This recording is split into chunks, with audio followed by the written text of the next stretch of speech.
Oh, it is Christmas time, but the A-League football does not stop. A massive round of football coming up, which includes, of course, one of the biggest fixtures in A-League football. It's the Melbourne Derby on Saturday night. A fantastic round of football to lead us into Christmas. Raw Mariners kick us off for a Thursday night fixture in a game which should be a really exciting match. Brisbane Raw have been playing well at home so far this season. Central Coast Mariners have steadily been building some positive form and almost came away from Melbourne City with 3 points. That second half performance from Mariners, which is unbelievable, and how Torres picking up a hat-trick in that second half. And, Mariners really showing now that they are capable of scoring goals. Finally, the goals are flowing for the Central Coast. But Brisbane Raw, it's a tough test. And Raw will be really disappointed with that loss last week against Western United. They'll be eyeing off this game as, an opportunity to bounce straight back, get back to winning ways. And I think at home they will be, really tough to beat in just about every game this season, regardless who they come up against. This should be a fascinating encounter.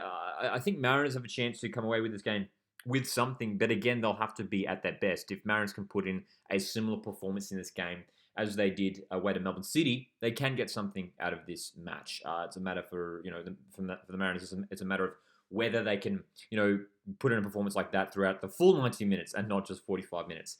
But Brisbane Raw, we know the threat that they possess. The only troubles for Brisbane Raw at the moment are injuries. We do know that Scott Neville and it was Anthony Burke-Gilroy who was missing last week. Corey Brown, Berenguer have been missing with injuries as well. And that's the question at the moment for Brisbane Raw, in terms of, these injuries.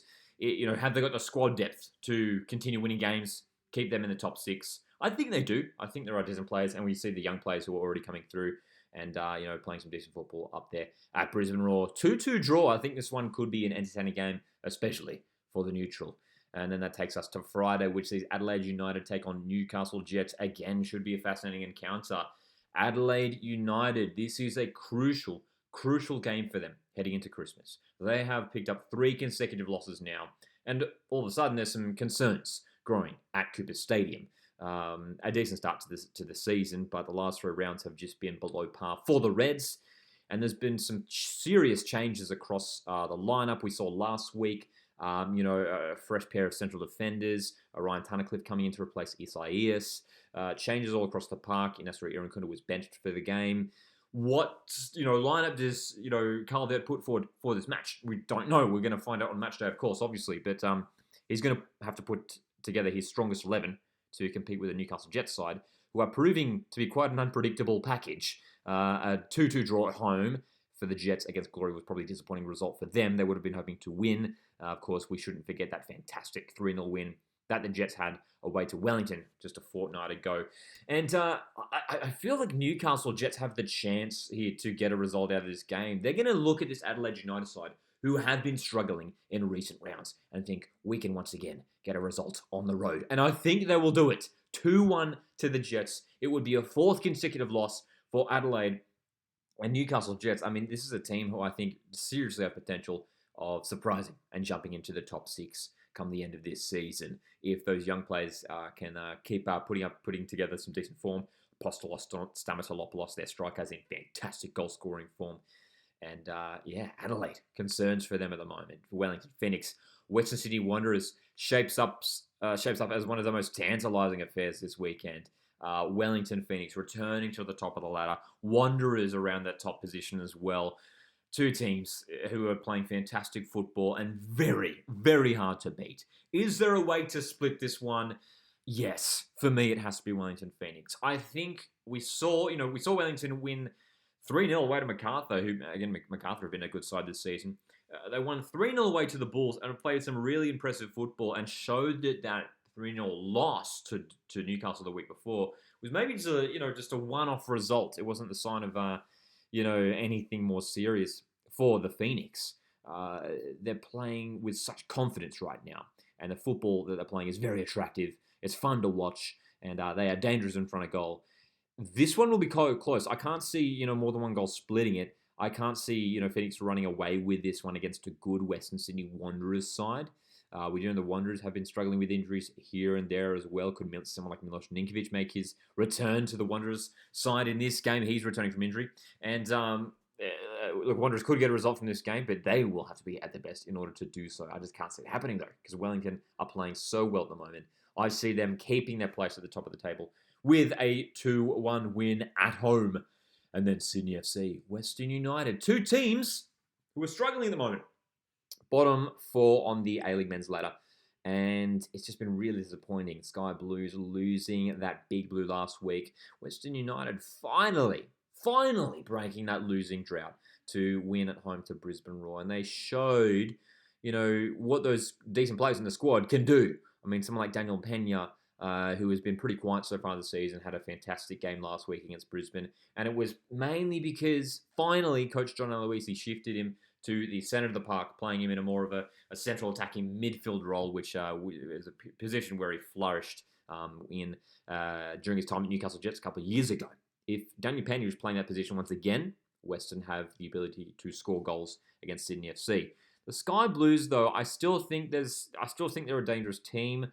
I don't think they're a team that we should write off. Obviously, they're a team that demands success. So when Sydney FC are struggling, it's really highlighted. And there certainly are some concerns for the Sky Blues that they have to sort out. But look, Jack Rodwell returning last week from injury was a big plus for the Sky Blues. I think for me, there's a couple key personnel changes that have to be made there at the Sky Blues if they want to get results coming their way once again.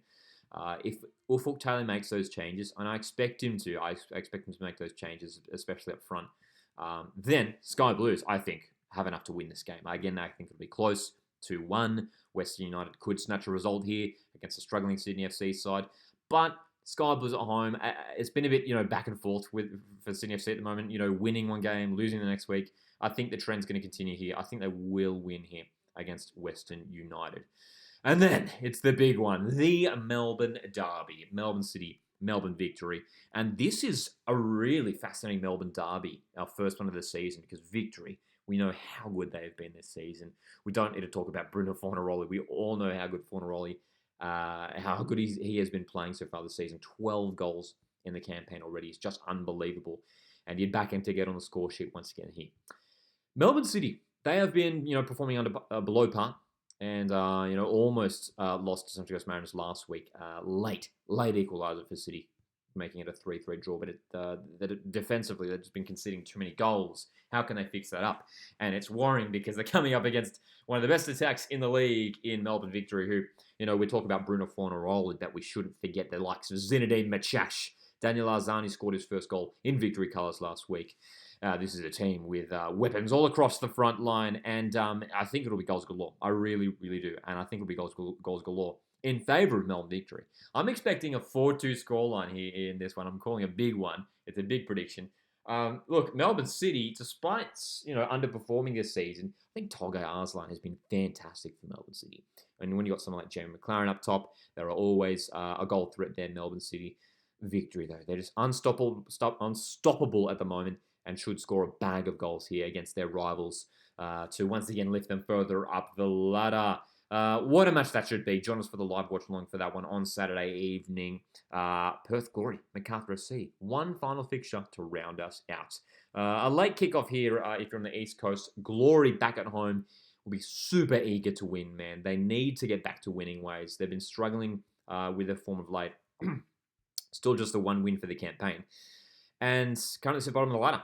Like I said, it's not looking great for Perth Glory, a team who have brought in a good coach in Alan Stajic. The squad is decent, just doesn't have that star power. And they're coming up against a Bulls side who have been playing great football so far. But we're defeated 3-0 at home last week. So Glory will, again, look at this opportunity here. Look at this match, returning at home, 9 rounds into the campaign. They need to start winning games. Alan Stajic, I'd expect him to make even more changes for this game. Still looking for that strongest lineup. But again, Adam Taggart, who has, quietly been in decent form this season. He has scored a handful of goals already. But Macarthur FC, we know the threat that they possess with the likes of Uli Davila, Valerie Germain. There are good players on either side. I think this one could end in a stalemate, a 1-1 draw. Perth Glory, I don't think we'll have enough to get past a decent Macarthur squad in this game. If any team is going to win it, though, I think it could be Glory. I think they are always a dangerous side at home. And they really do need to win this game, but a 1-1 draw just feels like the most likely outcome to me in this game. Guys, thanks so much for tuning into the predictions video. Join us for the live watch along with the Melbourne Derby on Saturday evening. Feel free to drop your predictions in the comment section down below. My name's Lockie. This is Coastwood Football, and I'll see you in the next one. Cheers, and Merry Christmas.